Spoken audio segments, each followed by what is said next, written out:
Boa noite. É um prazer a gente se reencontrar aqui na segunda-feira. Para mim é um prazer duplo, porque semana passada só estava o corpo presente, porque eu mesma só estava meia doentinha. Mas hoje estou ótima, graças a Deus. E hoje eu vou conversar um pouquinho com vocês a respeito de uma mensagem que foi recebida na Federação Espírita Brasileira, agora no dia 14 de maio, onde a espiritualidade pede muita oração para nós por causa desse evento esportivo que vai acontecer no nosso país. Nós aqui não vamos nos ater nem ao evento esportivo, nem às questões políticas que não nos interessam. Nós vamos nos ater em quê? Na paz. Nós vamos, tanto é que eu escolhi o tema Unidos pela Paz. Então hoje nós vamos falar um pouquinho da paz. Semana passada a Cláudia conversou com vocês sobre a felicidade, né? É um tema muito bonito, muito bem explicado, foi sensacional a palestra dela. E muita gente às vezes também confunde um pouquinho a paz com a felicidade. Ah, eu estou em paz, eu estou feliz. É diferente o sentimento.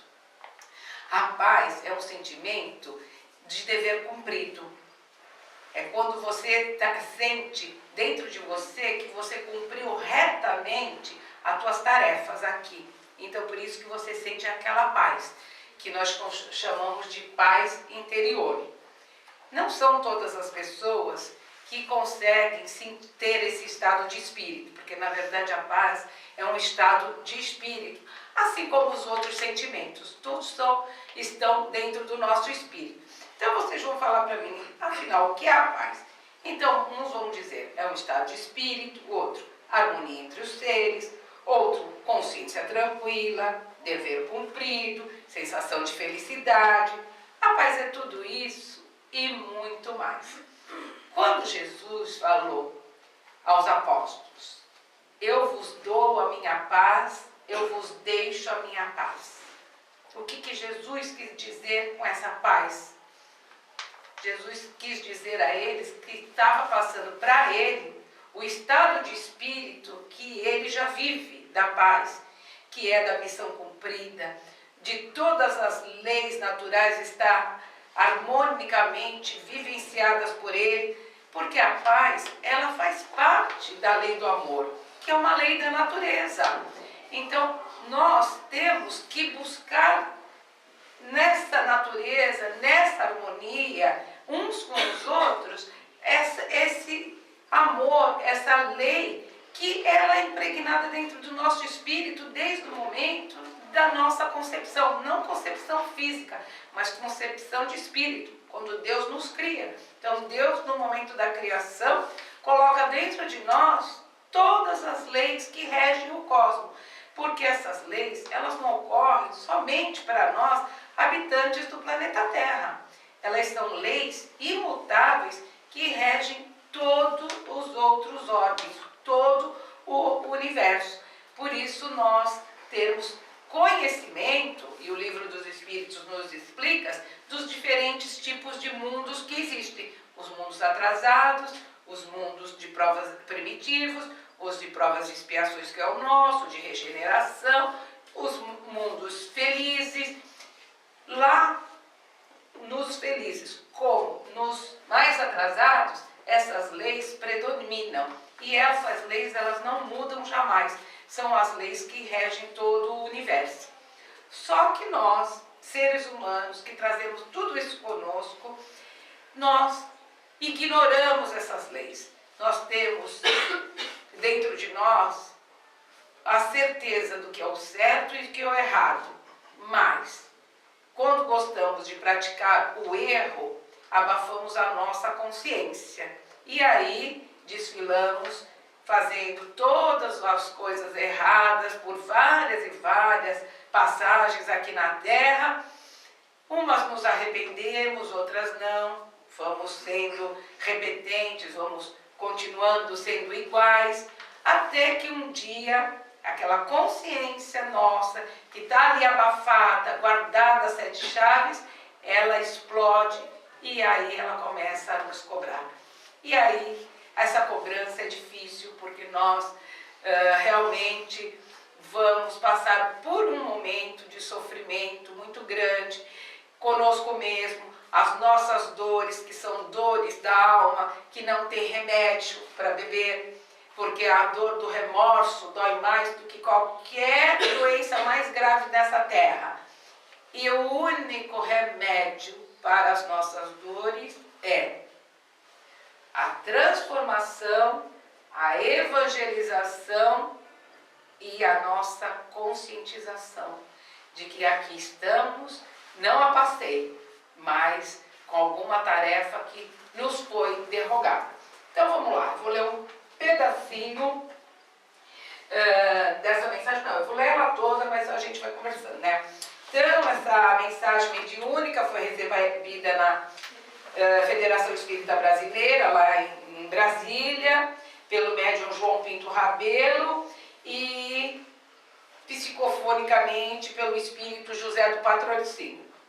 José do Patrocínio foi uma figura da nossa história, só que não existe só um José na Terra, não é verdade? Então não sabemos se esse José do Patrocínio é o nosso José do Patrocínio da história, que foi aí que trabalhou a favor da abolição da escravatura, tudo, ou se é um José Patrocínio homônimo, mas é um filho de Deus, um espírito, que foi imbuído de mandar essa mensagem para nós.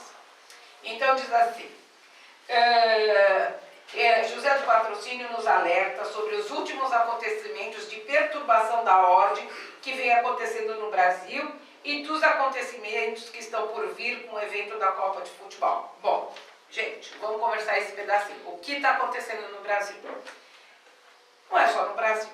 Nós estamos vivendo um momento de uma convulsão social, uma convulsão política, de insatisfações, onde os fracos estão cansados de ser os oprimidos e as vozes estão se levantando. Mas isso é novidade para nós? Não. Nós já estamos sendo alertados há muito e muito tempo que isso tudo iria ocorrer, porque nós já entramos no 3º milênio e estamos para fazer a transição de planeta de provas e expiação, que é o planeta onde predomina o mal, para um planeta de regeneração. Então, é a chegada a hora de separar o joio do trigo. Então, a gente vem assistindo todos os anos aí vários desastres naturais, vários desastres que acontecem com os seres humanos através de navios que afundam, ou ônibus que caem, enfim, acidentes de trânsito, aéreos, e principalmente nas doenças. Nunca se teve tanto câncer como hoje. No seu prédio, você vai conhecer alguém que tem câncer, na sua vizinhança, na sua família, no seu grupo de estudo, no seu trabalho. Então, nós estamos vivendo o momento do cerco. Estamos como se fosse gado, confinado, e só tem aquele caminho para a gente ir. Então, os mais fortes estão ali se batendo para poder passar na frente. Então, nós já tínhamos sido alertados disso. Sabíamos que o nosso país não ia ficar impune. Afinal, nós somos muito confiantes porque, desde a mais tenra idade, pelo menos minha, eu ouço dizer que o Brasil é o país da pátria do Evangelho, né? Bezerra de Menezes afirmou isso. O Brasil foi escolhido para ser a pátria do Evangelho. E o nosso país, graças a Deus, é um país de um povo pacífico, ordeiro. E por que nós fomos escolhidos para ser a pátria do Evangelho? Desde o momento em que abrimos as nossas fronteiras e recebemos de todas as nações os irmãos imigrantes. Então, vocês veem, aqui em Santos, né, a gente tem mais assim, português, espanhol, um pouco italiano, bastante árabe e japonês. Mas em São Paulo tem todas as raças. São Paulo, a gente tem até bairros segmentados, né? A Liberdade japonesa, a Moca do italiano, lá a região do centro é dos judeus e dos árabes, e assim vai. Então, o nosso país, ao receber todas essas nações, e nós convivendo harmoniosamente com eles todos, respeitando os seus costumes, as suas crenças e principalmente todas as religiões irmanadas. Nós não temos aqui uma guerra, nós não temos hostilidade, um é católico, outro é budista, o outro é judeu, outro é muçulmano. Não, nós convivemos com essa harmonia. Então, por isso que o Brasil foi escolhido para ser a pátria do Evangelho. Porque o que diz no Evangelho do cristão, no nosso Evangelho, na Bíblia do protestante, no Alcorão do muçulmano, na Torá do judeu, é a mesma coisa, só que com outras palavras, as palavras da religião deles. Então, existe ali alguns dogmas, né? E isso não quer dizer que eles não são iguais. Afinal, não somos todos irmãos? Não somos todos filhos de um mesmo Deus? Então, vamos continuar. Prudência. Aquietemo-nos. Relembram os instrutores espirituais. A transição recomenda prudência. A pátria do cruzeiro, com a responsabilidade de representar a fraternidade na terra, está diante dos olhos do mundo, que, aproveitando a ocasião dos jogos, redescobre o Brasil. Gente, nós temos que ver que o nosso país é muito mal visto lá fora. Tem gente que nem sabe que a capital do Brasil é Brasília, acha que a capital do Brasil é a Argentina, que a Argentina é um país. Os próprios brasileiros que vão lá para fora falam mal do nosso país. São aqueles que dão as costas à sua pátria. Cada um tem direito de ser feliz onde quiser, mas não tem direito de falar, é o mesmo que eu falar mal da minha mãe que me deu a vida e dos meus pais. Não, eles me deram a vida. Se eu não gostei do jeito que eles me criaram, isso é um problema meu. Eu vou fazer diferente para não fazer igual. Mas se as oportunidades que eu queria não estão aqui, estão em outro lugar, eu vou buscar lá no outro lugar. Mas não vamos fazer uma propaganda errada, porque nós temos essa mania de enaltecer os outros e de abaixar e rebaixar o que é nosso. E não é verdade, porque nós somos um povo inteligente, sim, não temos tantas oportunidades, porque as melhores cabeças pensantes do nosso país não estão aqui, estão trabalhando nas universidades, nos laboratórios científicos, em outros países. Por quê? Porque eles ainda não tiveram. Mas eu não sei se vocês viram o Jô Soares, sexta-feira, um menino de 16 anos, que sempre estudou em escola pública, e ele foi selecionado para fazer faculdade nos Estados Unidos. Ele fez a prova, ele passou em 5 universidades lá. Isso tudo, mérito dele, coisa e tal. O que me chamou a atenção, ele escolheu estudar em Harvard, que é onde tem a maior comunidade brasileira. E por quê? Ele conversando com os estudantes de lá, eles têm o mesmo pensamento dele. Vamos estudar lá para vir para o Brasil fazer o melhor pelo nosso povo. Gente, eu achei isso fantástico. Um moleque de 16 anos, quer dizer, ele não tem essa oportunidade aqui, está tendo lá, mas ele vai lá para se preparar, para colocar aqui. E isso é fantástico. Porque os que não estão aqui é porque não tiveram essa oportunidade.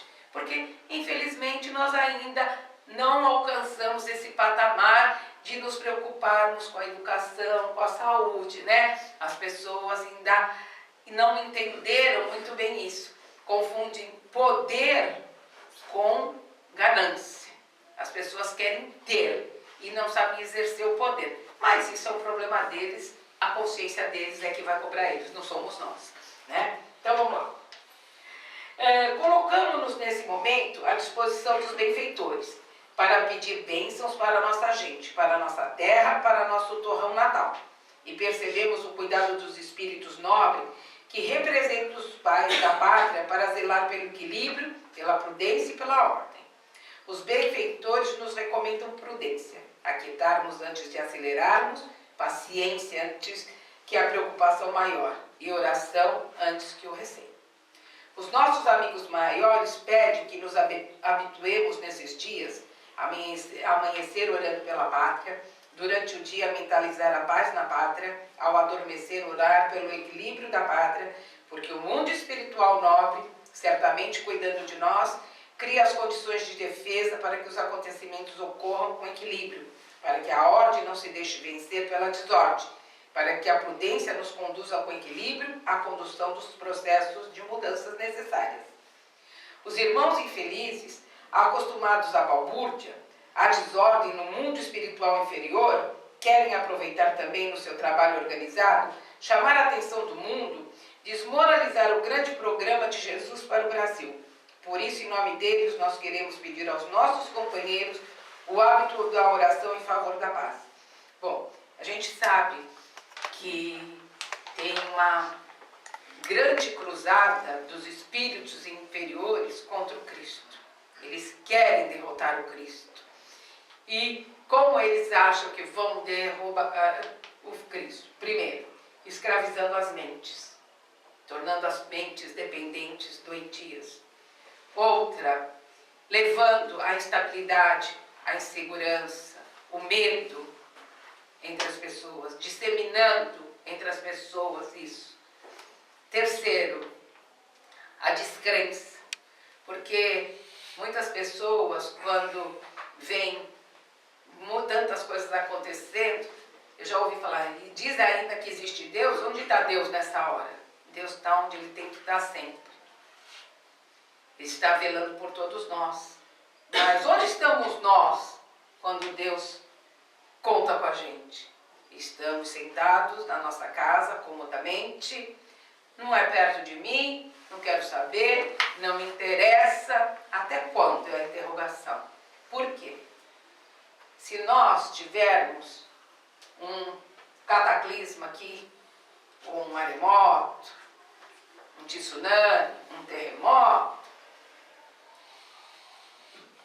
muitos de nós ficaremos sem casa, sem família, sem trabalho.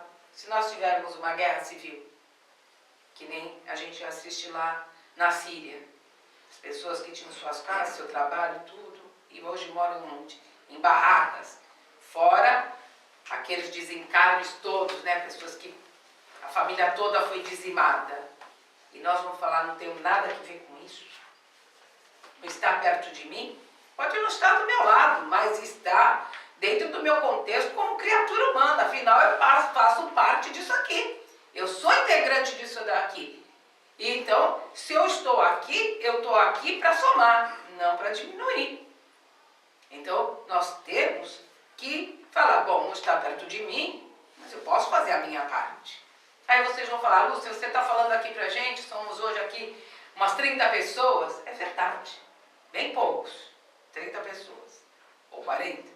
Mas, cada um de vocês é um multiplicador. Seu Lindo sai daqui, chega na casa dele, fala com a família dele. Lá são 3, 4 pessoas, essas pessoas saem e levam para o convívio delas. E cada um de vocês. Então essas 30 pessoas, quando for ver, ó, isso multiplicou, multiplicou, multiplicou, multiplicou. É como um boato. Quando lança um boato, aquilo não se espalha que nem rastilho de pólvora. Se a mentira se espalha tão fácil, por que a verdade a gente não pode também espalhar ela com mais força ainda? Depende de quem? De nós. Nós temos que sair daquela posição cômoda de sempre em cima do muro. Uma hora o muro cai e a gente cai junto. Não é verdade? Porque nada é para sempre. Nada é eterno. Eterno é só Deus. Nós somos eternos como espíritos, mas como seres errantes, à busca da perfeição, temos longo caminho para chegar, tá? Vou continuar. Teremos certamente preocupações graves que devem esperar de nós e receber das nossas orações o testemunho do equilíbrio, para que as forças do mal não encontrem espaço também em nós. Os espíritas, conhecedores desses acontecimentos, da ação dessas criaturas infelizes, nossos irmãos, devemos estar conscientes de que representamos elos da grande corrente da vontade, que protege o grande programa que o Cristo de Deus colocou nas mãos do povo brasileiro. Quando fizermos a nossa oração, oremos por eles também. que afinal Jesus falou, eles não sabem o que fazem. Quando essas consciências se libertarem do jugo, do orgulho, do egoísmo, e se defrontarem com a verdade, vai ter muita dor, muito sofrimento para cada um. Quando as suas consciências os colocar no tribunal da verdade, muitos vão sofrer muito. Então, esses hoje que estão encarnados aí, querendo fazer essa bagunça toda, uns realmente passam necessidade, mas a grande maioria não. A gente sabe que tudo isso é patrocinado. Assim como a nossa ditadura militar foi patrocinada pelo governo americano, e com o escândalo que aquele Edward falou, deu a entrevista do governo americano espionar todos os chefes de Estado, inclusive o nosso, a nossa presidente, todo o seu staff, os ministérios, para mim não me assusta nada se eles também não estão bancando isso. Por quê? Porque o Brasil tem riquezas naturais. Porque o Brasil é um país, é um povo ordeiro, é um povo que respeita o seu semelhante. E nós queremos continuar sendo assim. Cada um vive da sua maneira, mas nós queremos ser esse povo acolhedor, esse povo alegre, feliz, porque nós somos um povo feliz. A gente vê reportagem naqueles lugares, longe, longe, todo mundo, todo caminho de terra, aqueles casebrinhos, mas todo mundo feliz, sorrindo. Onde lá uma aldeia de índio, lá em Roraima, lá no fim de não sei onde, lá no ponto mais longe, lá a tribo indígena se preparando lá para assistir o joguinho, a velhinha índiazinha lá, faz o cacique todo dia ir lá testar o gerador, porque ela não pode ficar sem ver o jogo da seleção. Gente, e a gente fala, índia atrasado, é ser selvagem. Olha que lição para nós, de patriotismo. Estão lá longe, num lugar que a gente nem imagina onde é, de tão longe que é no extremo norte do Brasil, lá naquela pontinha do Roraima. E a gente fala, olha só, e nós aqui, nos bons tempos, porque nós vivemos no Sudeste, que é a melhor parte do nosso país para viver, temos de tudo, todas as facilidades, tudo, mas temos uma coisa, nós ainda não aprendemos a usar o nosso cérebro.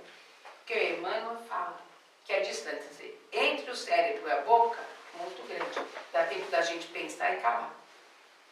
Mas nós não pensamos, nós falamos para depois pensar o que falamos. E aí depois fica difícil, né? Que aí a gente tem que se desculpar e o outro não desculpa. E aí a gente arruma um inimigo e assim a gente vai indo, né? Então vamos lá. Onde eu parei?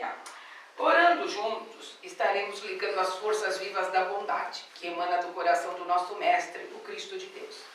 Estaremos oferecendo aos nossos dirigentes encarnados aqueles homens e mulheres que têm incumbência de zelar pelo equilíbrio e pela orientação política, econômica e social do Brasil, para que os acontecimentos que possam ocorrer não perturbem a generalidade da nação e para que o programa do Cristo se faça maior do que os transtornos e para que, de um modo geral, todos nós contribuamos para a paz. Essa é a nossa parte. Mantenhamos-nos aquietados, confiantes, vigilantes e orando, entregando-nos às mãos santíssimas de Jesus de Nazaré. O anjo Ismael, que é o protetor do Brasil, organizou um programa de trabalho intenso com os espíritos que representam os dirigentes espirituais do Brasil, para estabelecer nos pontos estratégicos, em Brasília e nas demais cidades importantes do país, as defesas geradas necessárias para a vigilância e para que a ordem não se perturbe.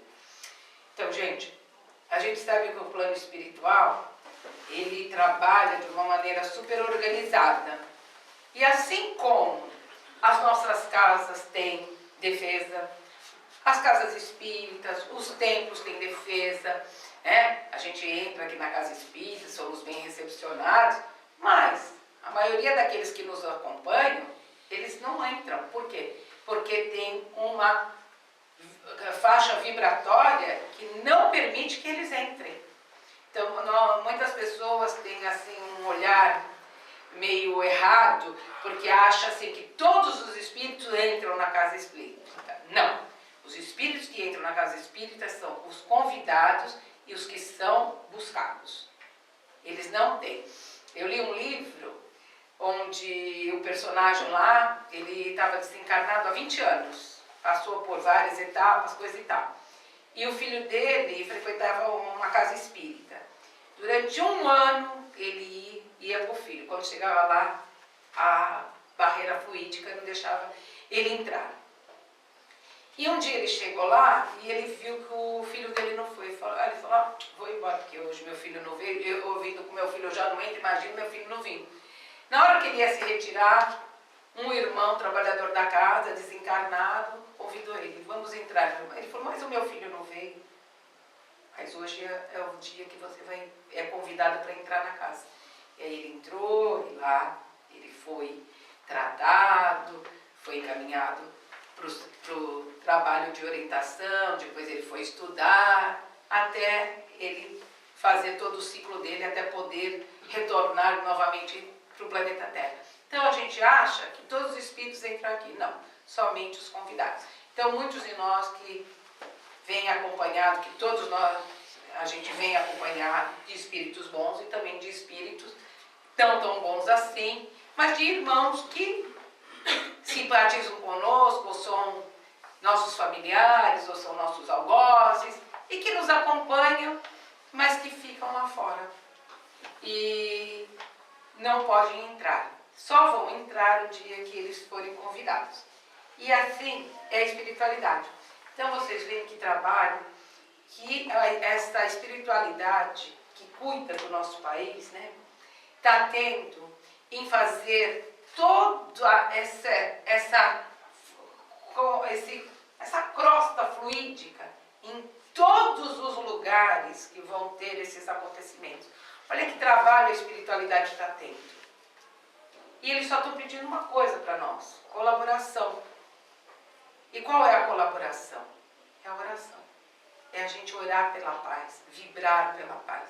Nós aqui na casa já começamos, mas antes de recebermos isso aqui, é engraçado que a espiritualidade é tão perfeita, que a Lucy estava na casa dela, de repente falaram para ela, liga a televisão. Ela ligou e estavam ensinando esse negócio sobre a paz. Aí ela trouxe pra gente, a gente já está fazendo aí com as crianças, com as mãezinhas aqui, tudo. Olha, gente, eu vou falar, o primeiro dia que a gente fez foi fantástico, o segundo não sei porque eu não vi. Mas eu fico na sala com os pré-adolescentes. Pessoal que mora em lugares conturbados, onde a violência convive com eles, dentro de casa, fora de casa, né? Gente, foi ótimo. As crianças ficaram maravilhosas, maravilhosas, harmoniosas, tranquilas, obedientes. E não, eles se batem, um quer bater no outro, o tempo todo você tira um daqui, tira outro dali. E foi tão bom, eu ainda falei para a Odete, que é minha companheira, falei, Odete, mas isso funciona. A Lucy fez aqui com as mães, foi a mesma coisa, né? Foi aquilo. Então, quando isso chegou na minha mão, né, que me chegou através da internet, eu falei, gente, olha como a espiritualidade usa de todos os recursos, inclusive os recursos das redes sociais, porque são as ferramentas que eles têm que trabalhar. Daí é para ser usado. As coisas não aparecem para falar, olha, é novidade. Não, é novidade que a gente tem que se adaptar e tem que aprender e ir embora. E vocês vejam, e para nós ajudarmos a espiritualidade, nós temos que fazer essa sustentação psíquica. O que a gente vai fazer é o que muita gente fala, vibração, né? Vamos vibrar, vamos orar, e não, nós vamos ajudar fazendo essa sustentação psíquica. Pode haver, vai haver alguns foquinhos aqui e ali, é verdade, a gente sabe que vai haver. Só que com a nossa ajuda, da nossa sustentação vibratória, nós vamos ajudar para que isso não se esparrame. Por quê? Pode haver perda de vidas. Pode ser alguém da minha família. pode ser um filho, pode ser uma filha, pode ser um companheiro, pode ser eu mesma. A gente nunca sabe onde vai estar e no momento que vai estar, nesses focos.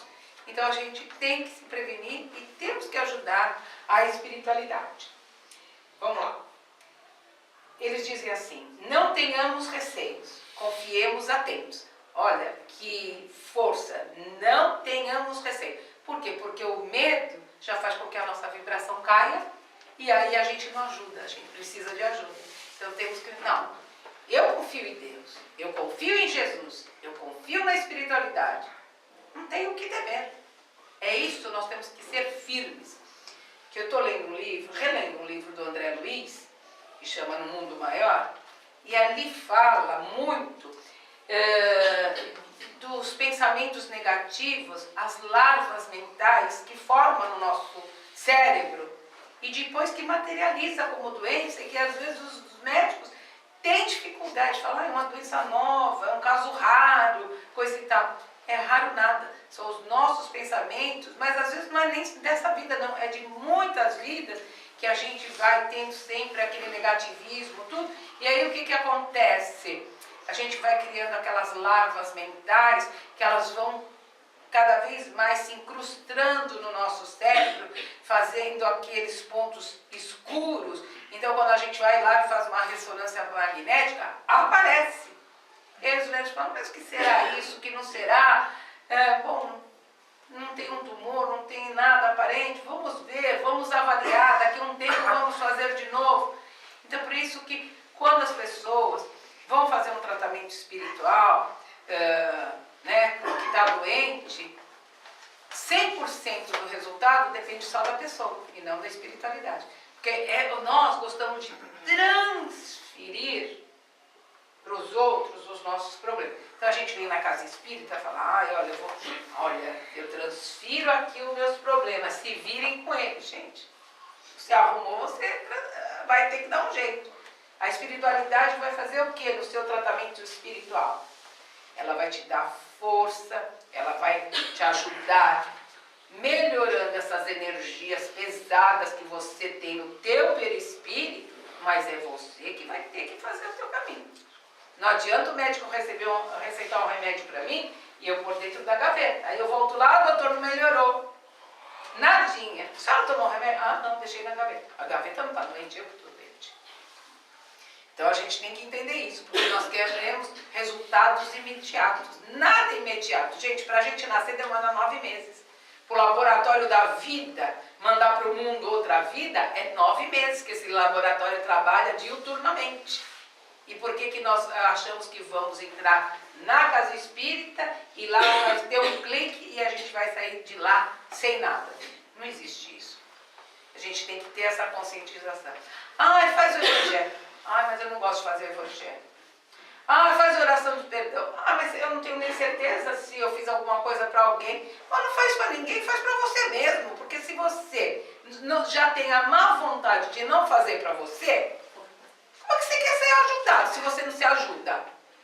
Eu posso te ensinar a pescar, só que eu não posso comer o peixe por você. Eu posso te dar um copo d'água, mas não posso beber água por você. E assim a gente tem que entender isso. Cada um tem que arrumar um modo, uma maneira de se ajudar. E se ajudando é a gente que tem que encontrar a forma. Uns agem de uma maneira, outros agem de outra. Mas no fundo, o que importa é o resultado final. É aquilo que nós fizemos em prol de nós mesmos. Vamos primeiro nos ajudar, para depois poder ajudar o nosso próximo. Porque ninguém ajuda ninguém se primeiro não se ajudar. Isso não tem como, tá? Vamos lá. Os momentos políticos que vive o planeta não tem como não refletir no Brasil. E representando o foco do mundo nesses dias, é importante que estejamos aqui na nossa casa, oferecendo o melhor ambiente vibratório de beleza espiritual, para que o anjo Ismael possa cumprir com o apoio dos espíritos nobres do programa de Jesus. Já tinha lido isso aí. Os momentos recomendam prudência, como dizíamos, e cuidado. É o popular cautela e canja de galinha, não faz mal para ninguém, né? Oremos, meus irmãos, e mantenhamos-nos em paz. Que Jesus abençoe a pátria que amamos. Que o Cristo de Deus ilumine as consciências das nossas autoridades. Que os ambientes dos jogos sejam protegidos pelas forças da luz. E que a nossa certeza na condução dessas energias nobres faça de nós também instrumentos da paz. Que o Cristo de Deus nos abençoe. Abençoe a Federação Espírita, o nosso país, o nosso povo e nos inclua no grande programa dos trabalhadores de bem. Abraço-vos fraternalmente, José do Patrocínio. Então, eu vou fazer com vocês o exercício, vamos fazer uma vez só para não ficar muito assim puxado, né? Mas antes eu vou terminar aqui, ó, sobre a paz. Bom, então nós temos essa obrigação, né, de superar e fazer tudo para um mundo de paz maior. E para a gente promover essa paz, nós temos que derrubar o muro da incompreensão, da desconfiança e do ódio. Porque Jesus nos disse, amai-vos uns aos outros e não amai-vos uns contra os outros, que é o que nós entendemos. Há muita diferença nisso. O amor é universal, está dentro de cada um de nós. Cada um ama do seu jeito, mas temos que amar sempre, incondicionalmente, assim como Deus nos ama também. Se é que nós queremos receber em troca essa transformação. Então, o exercício que a gente está fazendo aqui, e que eu convido vocês a fazerem no lar de vocês, né? Ao acordar, agradeçam por mais um dia. Jesus, que nós estejamos em paz. À tarde, Deus nos dê paz, cuide do nosso país, dos nossos habitantes, dos nossos visitantes. À noite a mesma coisa, agradecemos e pedimos também para que haja esse momento de paz. Então, é assim, vamos todos repetir? Eu falo e aí vocês repetem, por favor. Eu estou em paz. Eu estou em paz. Minha família está em paz. Minha família está em paz. Minha cidade está em paz. Minha cidade está em paz. Os nossos visitantes estão em paz. Os nossos visitantes estão em paz. O Brasil está em paz. O Brasil está em paz. Que Jesus possa realmente fazer bater dentro de nós a sua paz, a verdadeira paz. Graças a Deus.